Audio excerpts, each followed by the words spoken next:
Nagsimula ang sansinukob bilang isang kawalan na puno ng umiikot na kadiliman.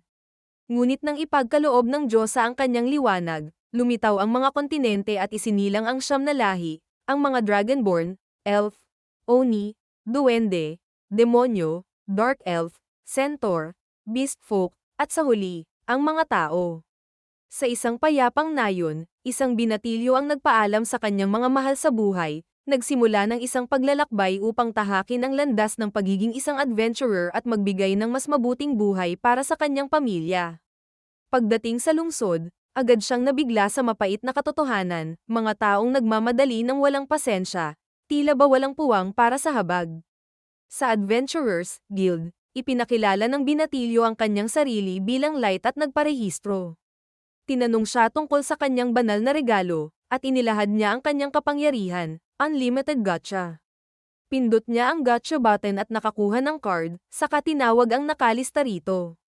Una, isang tinidor, baluktot at hindi na magamit. Pilit niyang itinago ang kanyang hiya at sumubok muli, isang mansanas at isang tinapay, ngunit bulok ang prutas at may amag ang tinapay.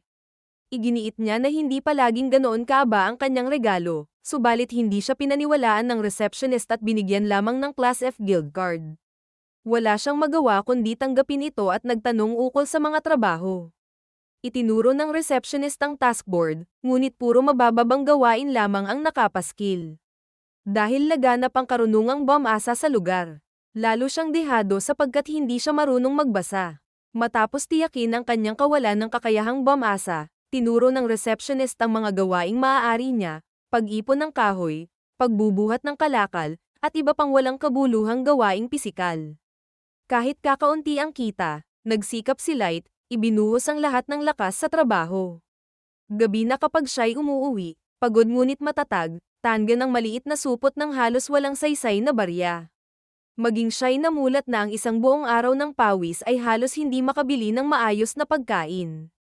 Lalong lumubha ang kanyang kalagayan nang salakayin siya ng isang pangkat ng beast folk. Ibinuwal siya sa lupa at ninakaw ang kanyang kinita. Ang mga taong nakasaksi hindi man lang kumilos, sa halip, siya'y tiningnan ng may pagkasuklam at pinaalis na parabang isa lamang siyang basurang nakakalat sa lansangan. Ngunit hindi lahat ay ganoon. Sa kanyang pagkagulat, isang marikit na elf ang lumapit. Iniabot nito ang kanyang kamay, at maging lumuhad upang akayin siya, isang init ng loob na kailanman ay hindi niya naranasan. Isang elf na nadumihan ng tuhod para lamang siya'y damayan, akala ni Light panaginip lamang iyon. Ngunit tiniyak ng babae na totoo ang lahat. Ipinakilala niya ang kanilang grupo bilang Concord of Tribes, na binubuo ng mga kinatawan ng siyam na lahi na isinilang mula sa liwanag ng Diyosa. Guro, ang Beastman. Sasha, ang Elf. Draco, ang Dragonborn. Diablo, ang Demonyo. Abero, ang Oni. Nano, ang Duwende. Sean, ang Dark Elf. Santor, ang Centaur. Ngunit isa pang lahi ang wala upang makumpleto ang kanilang kapatiran, ang mga tao. Hinirang nila si Light bilang panghuling kasapi, ang kinatawan ng tao, upang magkasama silang labanan ang diskriminasyon at lumikha ng isang mas makatarungang daigdig. Agad na sinunggaban ni Light ang pagkakataong iyon at sumali sa kanila. Subalit ang paglalakad kapantay ng mga adventurer na ganoon kalakas ay hindi madaling gawin. Sa paglipas ng mga araw, nakaharap siya ng mga halimaw na nakakatakot, at bilang pinakamahina, kadalasan siyang nakadepende sa proteksyon ng kanyang mga kasama, lalo na kay Sasha. Na walang sawang ipinagtatanggol siya. Dahil dito, madalas siyang biro-biruin ng iba, tinutokso na parabang palagi siyang nakatago sa anino ni Sasha. Ngunit palagi niyang dainailan na ginagawa lamang niya iyon upang mapanatili ang dangal ng kanilang grupo, sapagkat kung masaktan si Light, masisira ang pangalan nila. Bagaman hindi siya mandirigma, napatunayan ni Light ang kanyang halaga sa ibang paraan, pagbubuhat ng gamit, paggawa ng pinakamasarap na tsaa sa oras ng pahinga, at unti-unting nakukuha ang tiwala ng kanyang mga kasamahan. Ngunit sa ilalim ng balat ng pagkakaibigan, nagkukubli ang isang taksil na plano. Sa kailaliman ng isang dungeon, biglang nagpahinto si Draco. Idineklara niya na ang kuweba, halos isang saradong daan, ay ang perpektong lugar para gawin ang kinakailangan. Bumigat ang hangin, ramdam ang tensyon sa lahat maliban kay Light. Walang kamalay-malay, Inakala niyang oras na para magpahinga at sinimulan ang paghahanda ng tsaa. Doon ibinunyag ni Draco ang katotohanan, si Light ay itatakwil. Nanlumo si Light, hindi maunawaan kung bakit. Nagsilbi siya ng buong tapat, tinupad ang bawat gawain, at naniwala siyang iginagalang siya ng kanyang mga kasama. Ngunit maging si Sasha, na minsang naging tagapagtanggol niya, ngayoy nakatingin sa kanya ng may pagkasuklim, suko na sa kanyang kabiguan na maunawaan ang tunay nilang pakay. Nagkaisa silang lahat sa hatol, siya'y pabigat, hindi karapat-dapat sa kanilang samahan. Hindi na nila titiisin ang bahong dala ng kanyang lahi. Hindak na hindi makapaniwala si Light at nagtanong kung bakit siya isinama sa kanilang grupo sa simula pa lang. Ibinunyag nila na pinaghihinalaan ng kanilang mga nakatataas na maaaring isa siyang master dahil sa kanyang kakaibang regalo. Kaya't siya'y binantayan at sinuri ng mabuti. Ngunit lumabas na ang kanyang katayuan ay isang karaniwang tao lamang, malayo sa pagiging isang master. Dahil dito, wala na siyang halaga sa Concord of Tribes. Maging si Sasha'y nagbunyi, magaan ang loob na hindi na niya kailangang dungisan ng sarili sa pakikipag-ugnayan sa isang tao upang ipagpatuloy ang dugo ng mga master. Iniutos ng kanilang mga pinuno ang kanyang pagpaslang, at iyon ang dahilan kaya nila siya inakit sa liblib na bahaging ito ng dungeon, upang mapatay siya nang walang makakaalam. Itinaas ni Guro, ang Beastman, ang kanyang bakal na kuko, handang gutay-gutayin ang walang kalaban-labang binata, at inumang ito sa mukha ni Light. Sumabog ang dugo, at sa sandaling iyon, tiyak na alam ng binata na nais talaga nilang kitilin ang kanyang buhay. Uminit ang kanyang diwa, pinilit siyang lumaban at tumakas upang mailigtas ang sarili. Ngunit pinakawalan ni Sasha ang isang palaso na tumama sa kanyang binti, nagpasuko sa kanya at iniwang nakadapa, walang laban, sa harap ng kamatayan. Hindi handang sumuko, gumapang si Light sa lupa habang papalapit siguro. Siya'y napahagulhol, umiiyak at sumisigaw na ayaw niyang mamatay. Ngunit lalo lamang itong nagpasidhi sa gutom ng Beastman na pumatay, at sa kanyang pagkahayok, nagpa siya siguro na pahirapan muna siya bago ibigay ang huling dagok. Sa kabutihang palad, nadapa si Light sa isang teleportation trap na nakabaon sa lupa. Bagaman sinubukan ng kanyang mga kaaway na pigilin ang aktibasyon nito, tuluyan siyang nawala at nakatakas, makitid ang pagitan sa pagitan ng buhay at kamatayan. Ngunit panandalian lamang ang kanyang kaligtasan. Inihagis siya ng teleportation sa kailaliman ng dungeon, isang bangin na pinamumugar ng nakatatakot na mga halimaw na maaaring lumitaw anumang sandali. Sigurado na ang wakas ay malapit na, muling napaiyak si Light, at sa kanyang puso ay nagpaalam na siya sa kanyang pamilya. Alam na hindi na niya muli silang makikita. Buong pagsuko, tinalikuran niya ang kanyang kapalaran at mapait na binalikan ang kanyang pagkakanulo. Ang mga tinawag niyang kasamahan, na nagbalat kayo ng init at paggalang sa kanilang paglalakbay, ay iniwan lamang siyang mamatay.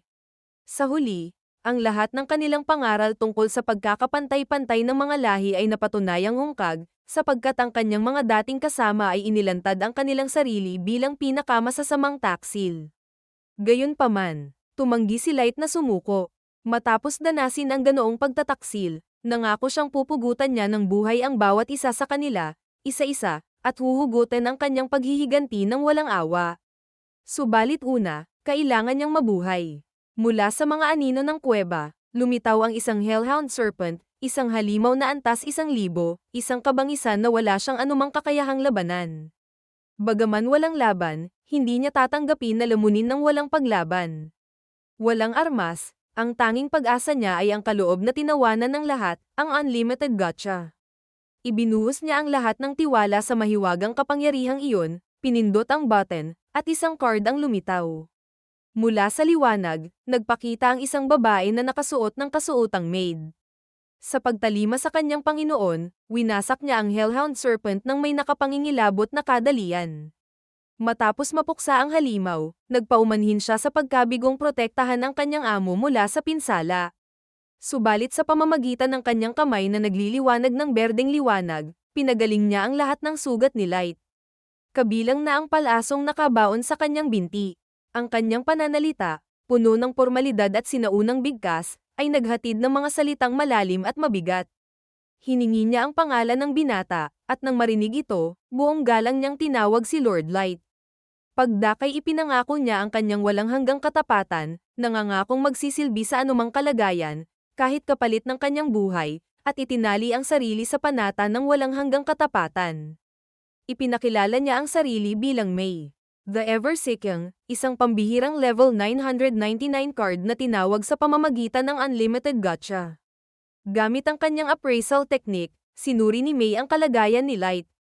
Ang kanyang batikan at maalam na mga mata ay nakakita ng higit pa sa mababaw na pagbasa ng mga mortal, mga sapin-saping protection at napakalaking nakatagong potensyal. Ayon sa kanya, ang Unlimited Gacha ay hindi kailanman walang kwenta. Kakaunti lamang ang nakakaunawa sa tunay nitong esensya, kumukuha ito ng lakas mula sa agos ng mana sa lugar ng pag-activate. Kung mas siksik at mas makapangyarihan ang mana, mas tumitindi ang kapangyarihan ng gacha. Kaya't posible lamang ang kanyang pagsilang dahil na-activate ito ni Light sa kailaliman ng dungeon, kung saan pinakamalakas nagtatagpo ang enerhiya. Buong paniniwala siyang pinuri si Light sa kanyang malayong pagtanaw. Ngunit walang yabang na inamin ng binata na iyon ay isang aksidente lamang, bunga ng kanyang pagtakas matapos siyang ipagkanulo ng mga taong minsang itinuring niyang kaibigan.